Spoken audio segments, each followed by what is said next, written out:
adik-adik, selamat pagi semuanya. Apa kabar? Bertemu lagi kita dalam ibadah hari Minggu pelayanan anak bersama Kak Ana di hari Minggu tanggal 31 Mei tahun 2020. Apa kabar adik-adik semuanya? Senang tidak? Adik-adik, walaupun kita ibadahnya di rumah saja, tapi tetap kita harus bersemangat memuji memuliakan nama Tuhan. Nah, adik-adik yang kekasih di dalam Tuhan, nah, pada saat ini kita akan memulai ibadah kita. Namun sebelum kita mulai ibadah kita, mari kita bersaat teduh. Saat teduh dimulai.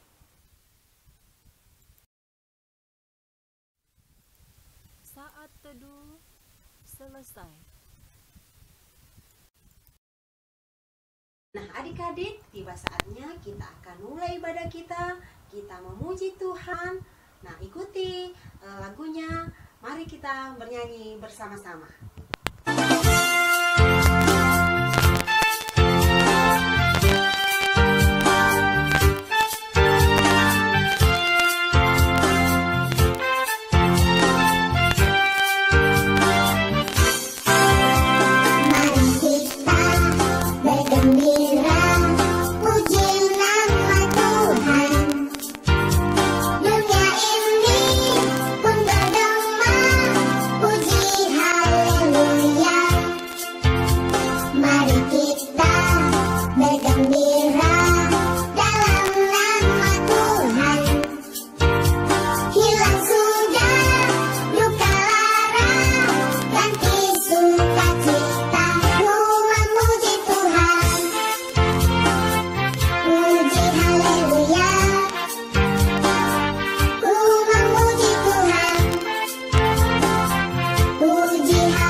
Sebelum kita mendengarkan firman Tuhan, mari kita siapkan hati dan pikiran kita. Kita akan berdoa untuk masuk ke dalam pelayanan firman. Ayo lipat tangannya, tutup matanya, kita sama-sama berdoa. Mari kita berdoa. Terpujilah ya Tuhan atas kasih dan setia Tuhan yang senantiasa kami rasakan dalam kehidupan kami hari lepas hari. Dan pada saat ini ya Tuhan, hari Minggu pelayanan anak, kami boleh kembali untuk membaca, merenungkan akan firman Tuhan. Semua itu ya Tuhan karena kasih dan penyertaan Tuhan sehingga kami boleh ada pada saat ini. Bapa di sorga, sebelum kami membaca, merenungkan akan firman Tuhan, biarlah Engkau sendiri yang akan memberkati kami semua, memberkati anak-anak Tuhan di rumah masing-masing, memberkati juga hamba-Mu yang akan membawakan firman Tuhan pada pagi hari ini. Tuhan Yesus, kiranya Engkau berkenan dalam pelayanan hari Minggu pelayanan anak pada pagi hari ini. Biarlah Tuhan sendiri yang akan bersama-sama dengan kami, dan biarlah Roh Tuhan yang senantiasa menyertai kami dalam pelayanan ini. Bapa di sorga, inilah doa kami. Ampuni dosa kami di dalam nama Tuhan Yesus Kristus.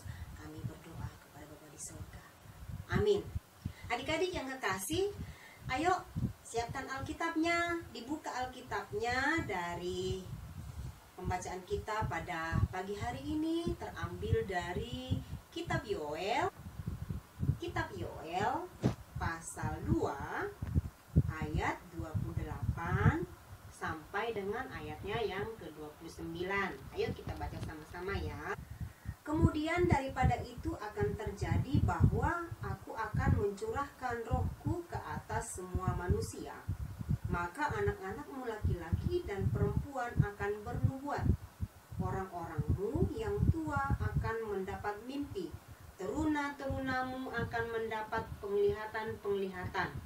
Juga ke atas hamba-hambamu laki-laki dan perempuan akan kucurahkan rohku pada hari-hari itu. Nah, adik-adik, demikianlah pembacaan Alkitab.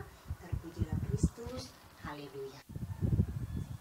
Nah, adik-adik, tadi kita sudah membaca firman Tuhan dari kitab Yoel. Di situ disinggung tentang Tuhan yang akan dicurahkan ke atas orang-orang, baik kepada anak muda, anak-anak, teruna-teruna, bahkan orang tua sekalipun.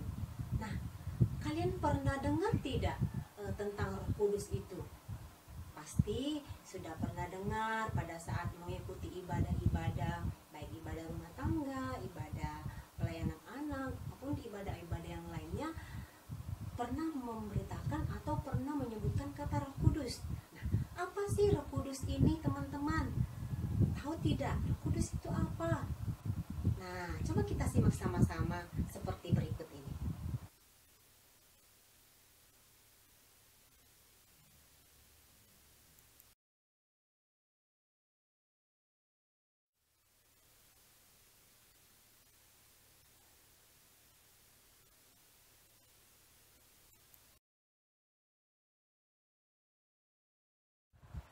Nah, adik-adik, ternyata Roh Kudus itu adalah Roh Tuhan yang ada di dalam diri kita, yang selalu mengingatkan kita untuk selalu berbuat baik.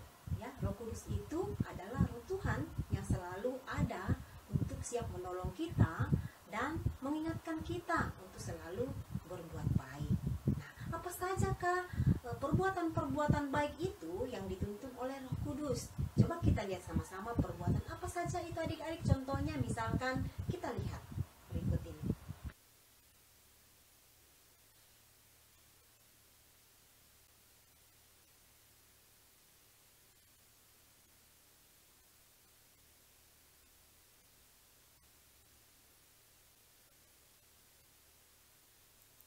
Nah, adik-adik, sudah tahu kan perbuatan-perbuatan apa saja, contoh-contoh perbuatan apa saja yang dituntun oleh Roh Kudus. Seperti tadi kita sudah menyimaknya bersama-sama. Berarti ada juga dong perbuatan yang tidak sesuai dengan kehendak Tuhan atau tidak dengan tuntunan Roh Kudus. Apa saja itu, teman-teman? Nah, misalkan suka marah-marah, terus suka bantah mama papa di rumah, berkelahi sama adik sama kakak di rumah.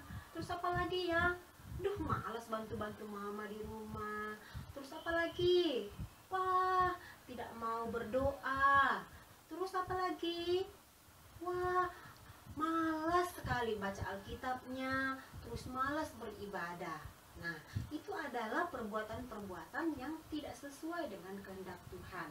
Nah, Nabi Yoel dalam cerita kita pada hari ini, Nabi Yoel datang untuk memperingati bangsa Israel supaya tidak melakukan dosa lagi, tidak melakukan perbuatan-perbuatan yang tidak sesuai dengan kehendak Tuhan. Nah, kalau bangsa Israel ini tetap saja melakukan perbuatan-perbuatan yang tidak sesuai dengan kehendak Tuhan, maka ada konsekuensinya, ada suatu akibat yang akan terjadi kepada bangsa Israel jika tidak mematuhi perintah Tuhan dan melakukan perbuatan-perbuatan yang dikehendaki oleh Tuhan. Seperti yang diceritakan oleh Kak Lina pada minggu yang lalu tentang wabah belalang.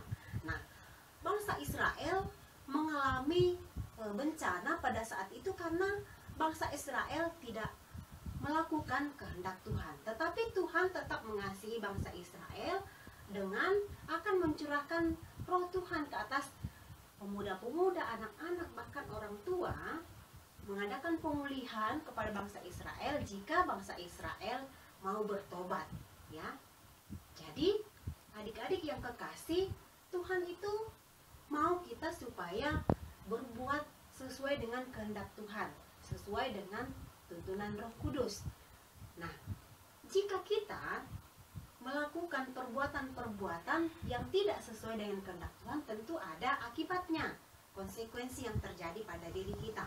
Misalnya begini, malas belajar, malas sekali belajar. Akibatnya apa?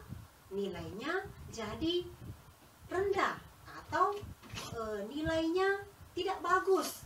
Ya, itu adalah akibat karena kita tidak melakukan perbuatan-perbuatan yang dikehendaki oleh Tuhan. Atau misalkan seperti ini, malas bangun pagi. Nah, malas bangun pagi akhirnya apa? Wah, terkadang kalau sekolah itu malas bangun pagi jadi terlambat ke sekolah. Nah, itu adalah akibatnya yang ditimbulkan dari perbuatan yang tidak dikehendaki oleh Tuhan. Nah, semua perbuatan-perbuatan yang tidak dikehendaki oleh Tuhan ini kita mau hilangkan, ya. Supaya apa? Tuhan itu mengasihi kita. Tuhan mau supaya kita melakukan perbuatan-perbuatan baik yang dituntun oleh Roh Kudus. Sehingga Tuhan senantiasa memberkati kita dan menyayangi kita. Bahkan orang-orang banyak juga mengasihi kita, menyayangi kita jika kita melakukan perbuatan-perbuatan yang baik. Demikian cerita kita pada minggu ini. Kiranya Roh Kudus akan membimbing kita sehingga firman itu bisa kita lakukan dalam kehidupan kita hari selepas hari. Terpujilah Kristus. Amin. Nah, adik-adik yang kekasih, kita akan memuji Tuhan bisa sambil mengumpulkan persembahannya. Terus nanti bisa digabung dengan persembahan mama dan papa, atau nanti pada saat kita sudah masuk ibadah hari Minggu pelayanan anak kembali bisa diserahkan. Kita memuji Tuhan, yaitu cinta akan Yesus tak berarti hanya nyanyi dan doa. Ya, kita harus menyanyi memuji Tuhan dengan suara yang lembut, suara yang merdu, dan dengan hati yang gembira dan dengan penuh semangat. Ayo kita bernyanyi bersama-sama ya.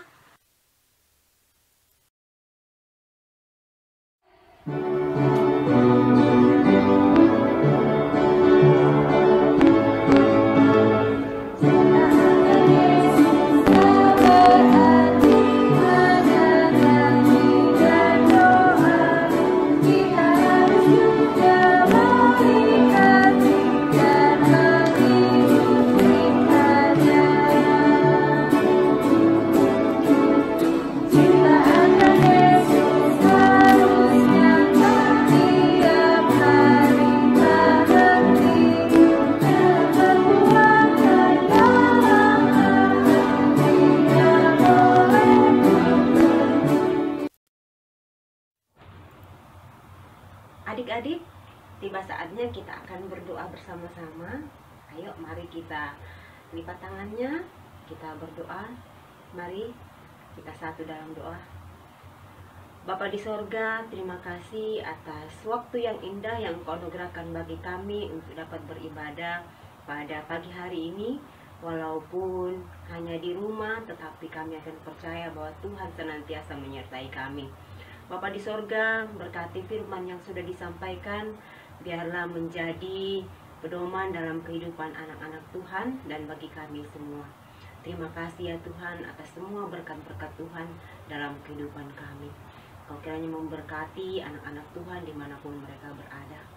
Tuhan, Engkau memberkati juga bangsa dan negara kami ini ya Tuhan, yang dalam menghadapi wabah COVID-19. Tuhan kiranya turut campur tangan sehingga semuanya ini dapat berlalu dan pada saatnya nanti kami boleh beribadah kembali di gereja. Bapa di sorga, berkati anak-anak Tuhan yang berulang tahun dalam minggu ini. Berkati anak-anak Tuhan dimanapun mereka berada. Bahkan kami semua ya Tuhan, Engkau memberkati. Bapa di sorga, terima kasih atas segala waktu dan kesempatan yang Engkau berikan bagi kami. Inilah doa kami ya Tuhan. Biarlah kasih karunia dari Allah Bapa dan kasih dari Yesus Kristus serta perantaraan dengan Roh Allah yang kudus akan memberkati dan memelihara anak-anak sekalian dari saat ini kekal sampai selama-lamanya. Di dalam nama Tuhan Yesus Kristus kami sudah berdoa. Amin. Nah adik-adik, ibadah kita sudah selesai. Nah, biarlah firman Tuhan yang kita dengarkan tadi menjadi bagian dalam kehidupan kita dan kita lakukan dalam kehidupan kita hari selepas hari. Selamat hari Minggu, Tuhan Yesus memberkati, dan sampai jumpa lagi di minggu depan. Shalom.